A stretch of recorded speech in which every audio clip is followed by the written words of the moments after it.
जब जीव पृथ्वीलोक में जन्म लेता है उस समय उसकी समझ शून्य होती है। वह ना तो किसी चीज को जानता है और ना ही किसी को पहचानता है। बच्चा माँ के गर्भ से निकलकर जैसे ही बाहर आता है वह तुरंत ही रोना शुरू कर देता है।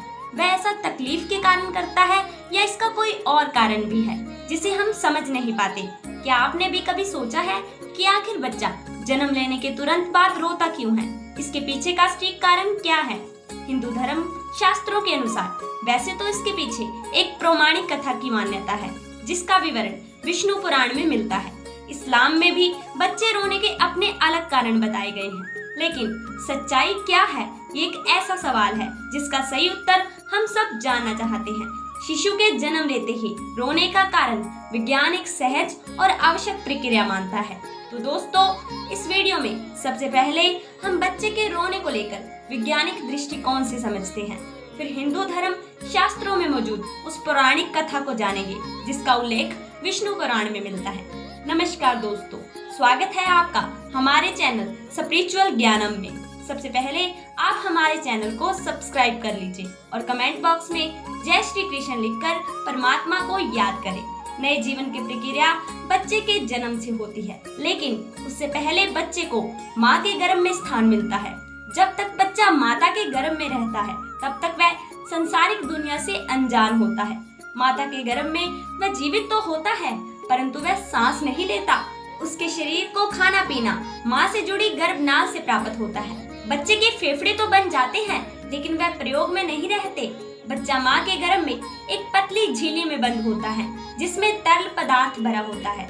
इस तरल पदार्थ को वैज्ञानिक फ्लूइड बोलते हैं। यही तरल पदार्थ बच्चे के मुंह, श्वास नाली और फेफड़ों तक में पहुंच जाता है। लेकिन जब तक बच्चा माँ के गर्भ में रहता है तब तक इस तरल पदार्थ से बच्चे को कोई कष्ट नहीं होता, बल्कि इस पदार्थ की वजह से ही माँ के गर्भ में सुरक्षित रहता है। प्रसव की क्रिया माँ और बच्चे दोनों के लिए कष्टदायक होती है। जिस समय बच्चा माँ के गर्भ से बाहर निकलता है, इस संसार में आता है, उसके आसपास का वातावरण बदल जाता है। अब शिशु को जीवित रहने के लिए सांस लेने की जरूरत होती है।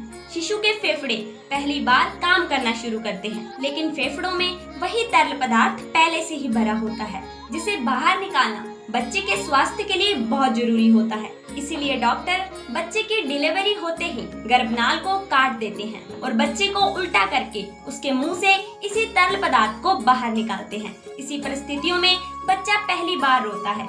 रोने की प्रक्रिया के दौरान बच्चा एक गहरी सांस लेता है जिसमें हवा फेफड़े के अंदर प्रवेश करती है और फेफड़ों में भरा तरल पदार्थ बाहर निकल जाता है। इसीलिए बच्चे का पहली बार रोना उसके स्वास्थ्य के लिए अच्छा संकेत है। अगर बच्चा स्वयं नहीं रोता तो डॉक्टर बच्चे की पीठ पर हल्के हाथ से थपकी लगाकर उसे रुलाने का प्रयास करते हैं जिससे फेफड़े में हवा जा सके और तरल पदार्थ बाहर आ सके। बच्चे के दिमाग को सही ढंग से काम करने के लिए एवं बच्चे के शरीर को सुचारू रूप से कार्य करने के लिए ऑक्सीजन की जरूरत होती है। जिन बच्चों के फेफड़ों में तरल पदार्थ नहीं निकल पाता, उनके फेफड़ों में पर्याप्त हवा नहीं पहुंच पाती।